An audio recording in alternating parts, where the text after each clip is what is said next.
Yeay. Oh jamaah. Yeay. Alhamdulillah. Masih dengan tema kita semakin dikejar, semakin menjauh. Apa tuh maksudnya? Sebelum lanjut kita belajar bersama dengan guru-guru kita saksikan dulu yuk tayangan yang berikut ini.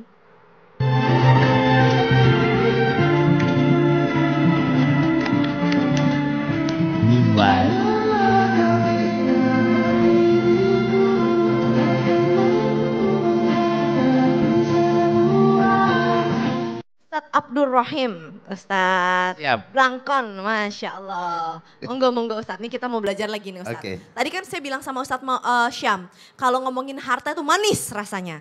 Sama, jabatan juga manis banget rasanya ya. Wah semakin tinggi jabatan tuh semakin dihormati, semakin banyak yang menggilai, semakin banyak yang mengagung-agungkan, mengelu-elukan gitu ya. Tapi kita nggak tahu ternyata sebenarnya di balik itu tanggung jawabnya itu semakin berat. Semakin besar, semakin banyak ya kan. Tapi kok kalau kita semakin mengejar jabatan rasanya kok kayaknya semakin jauh dari Allah ya. Itu maksudnya gimana ya? Emang gak boleh kita punya jabatan lebih tinggi atau gimana? Mohon tausiahnya. Terima kasih. Bapak Ibu hadirin yang dirahmati Allah Subhanahu wa taala. Jemaah. Yeay. Jemaah. Ya siap. Wih, jemaah. Ya siap. Alhamdulillah. Bapak Ibu hadirin, ketika kita memiliki jabatan yang baik, ketika kita memiliki jabatan yang tinggi, itu boleh. Yang tidak boleh, ketika kita mendapatkan dan punya jabatan yang tinggi, yang baik, tapi malah menjadikan diri kita takabur, malah menjadikan diri kita sombong, malah menjadikan diri kita jauh dari Allah Subhanahu wa Ta'ala. Itu yang tidak boleh.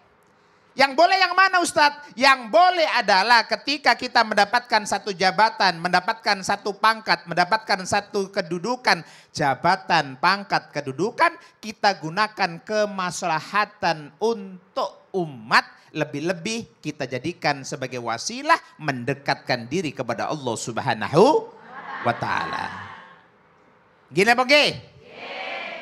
Bapak Ibu hadirin yang dirahmati Allah Subhanahu wa Ta'ala. Karena apa? Semua apa yang Allah berikan kepada kita, jabatan, pangkat, kedudukan, itu adalah titipan. Itu adalah titipan yang ada konsekuensi tanggung jawab kepada Allah dan kepada umat manusia. Itulah rasa syukur kita. Itulah rasa syukur kita. Bapak Ibu hadirin yang dirahmati Allah. Jangan sampai gara-gara kedudukan kita, jabatan kita, kemudian kita malah takabur, malah jauh dari Allah Subhanahu wa Ta'ala, bahkan sombong terhadap manusia. Itu berarti jabatan kedudukan menggelincirkan kita kepada satu jurang kenistaan, bahkan menjadikan diri kita akan diberikan adab oleh Allah Subhanahu wa Ta'ala. Jadi sebenarnya di Islam boleh punya jabatan tinggi nggak apa-apa.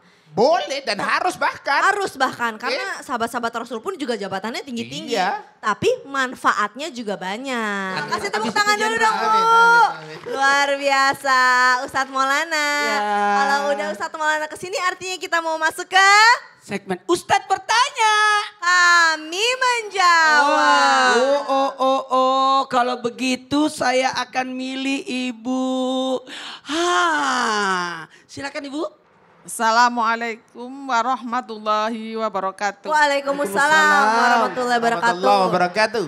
Perkenalkan nama saya Ibu Nurilah dari Brebes. Ya Bu, saya mau nanya. Ibu kalau dikasih uang 30.000 sama suami untuk belanja harian cukup nggak? Ya Allah Ustadz, sekarang naik semua. Ya. Nggak apa-apa sih kalau suami. Ya. Kalau suami kenapa? Kalau suami ngasihnya jadi kalau suami itu menerimanya. Amin. Tepuk tangan dulu dong. Gimana kalau suami menerimanya gimana Bu? Ya menerimanya sesuai uangnya 30.000. Sesuai yang ya beliin aja tempe digoreng. Udah kelar itu. Baik, terima kasih Ibu. Terima kasih. Assalamualaikum warahmatullahi wabarakatuh. Waalaikumsalam warahmatullahi wabarakatuh. Ustadz, Kenapa sih tadi nanya sesuatu apakah kita harus bersyukur atau enggak? Kenapa Ya. Montasiahnya? Makasih ya. Kepada semuanya. Mohon maaf tanpa menggurui, hanya mengingatkan kepada kita semua. Ibu, kenapa saya sebut angka tadi 30.000? Ingat, berapapun uang yang kita pegang tidak akan cukup. Mana tepuk tangannya? Berapapun. Selama kantong masih menghadap ke atas, selama itu kita selalu merasa kurang. Dan ibu-ibu Masya Allah bajunya enggak pakai kantong. Jamaah.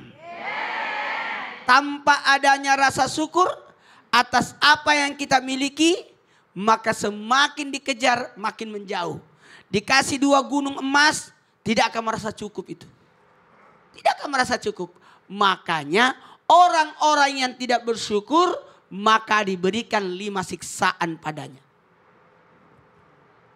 1. Orang yang tidak bersyukur azab Allah akan pedih. Diturunkan asap pada mereka. Mohon maaf tanpa menggurui. Makanya kata Sayyidina Abu Bakar, simpanlah dunia itu di tangan. Harta itu di tangan, jabatan itu di tangan. Bukan di hati, karena hati itu milik Allah.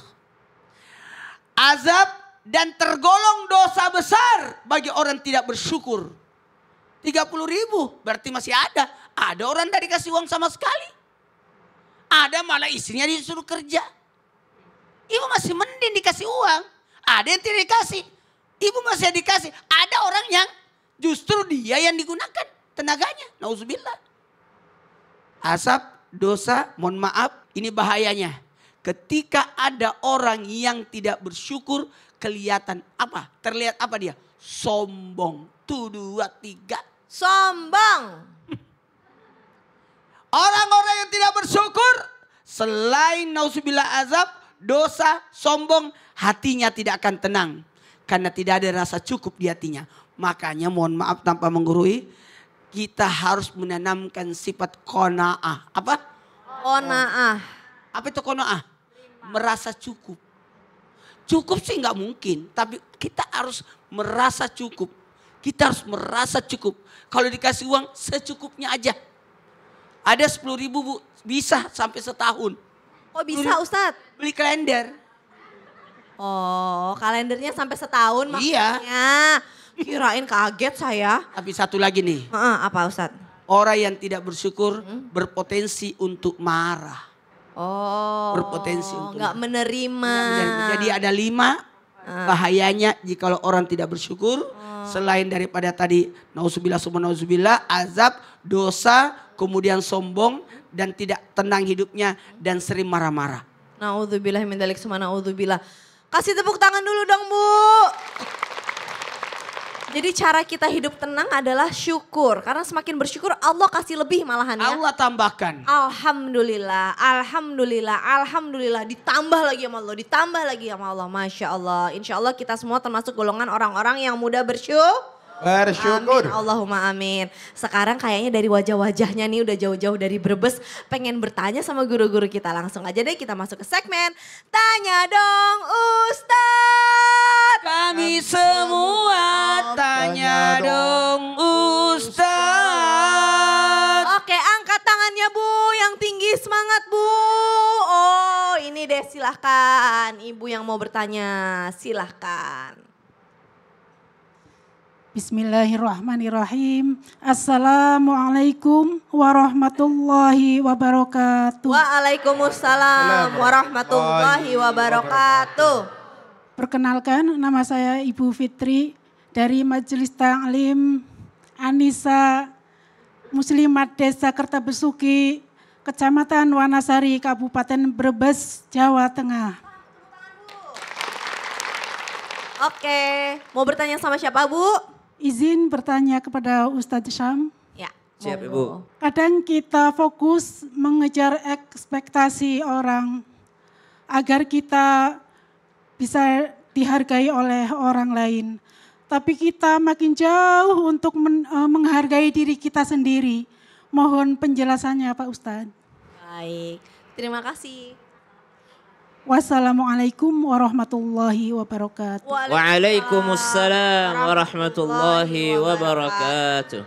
Pengen dihargain orang lain tapi kita malah nggak ngehargain diri sendiri. Itu gimana Ustadz Syam? Mantasiahnya. Bismillahirrahmanirrahim. Tabe guruku Ustadz Maulana, Ustadz Belangkon dan juga Kak Caca serta guru-guru kami dimulakan Allah Subhanahu wa taala. Mengejar penilaian manusia. Al-Qur'an surah An-Nisa ayat 38 Allah Subhanahu wa taala berfirman, "Ba'da aqul a'udzu billahi minasyaitonir rajim." والذين ينفقون أموالهم رئاء الناس ولا يؤمنون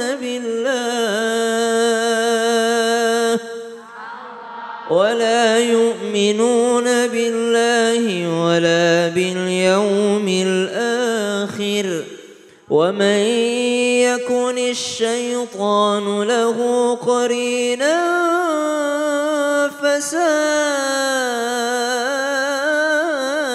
قرينا.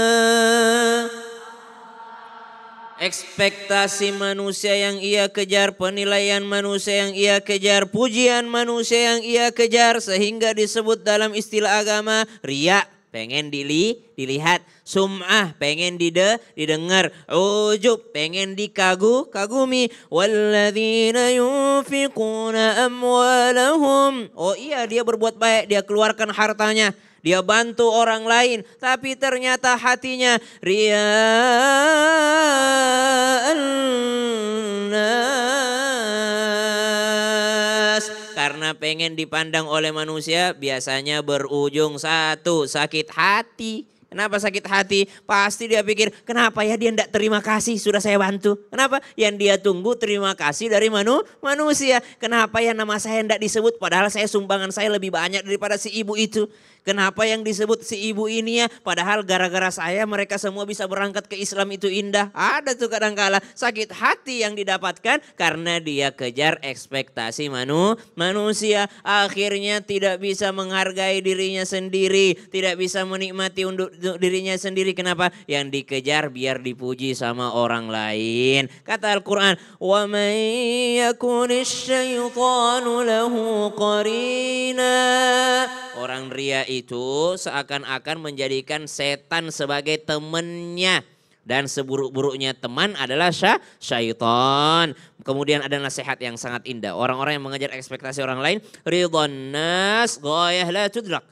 Ridhonya manusia pengen semua orang senang sama kita, itu adalah sesuatu yang mustahil untuk digapai. Dari 100 orang ada 90 orang yang memujimu, mungkin ada 10 orang itu yang pura-pura memuji. Subhanallah. Tapi ridhonya Allah sesuatu yang tidak boleh ditinggalkan. Ridhonya manusia sesuatu yang tidak boleh dikejar. Ridho Allah sesuatu yang tidak boleh ditinggalkan. Maka kata ulama, tinggalkanlah sesuatu yang mustahil digapai demi sesuatu yang harus digapai. Apa yang harus digapai? Bukan ridho manusia, tapi ridhonya Allah. Dan yang paling harus kita hati-hati adalah justru orang yang terdekat sama kita. Subhanallah. Karena paling bisa menjelek-jelekan kita, paling bisa menusuk kita, paling bisa menjatuhkan kita. Naudzubillah min dzalik summa naudzubillah.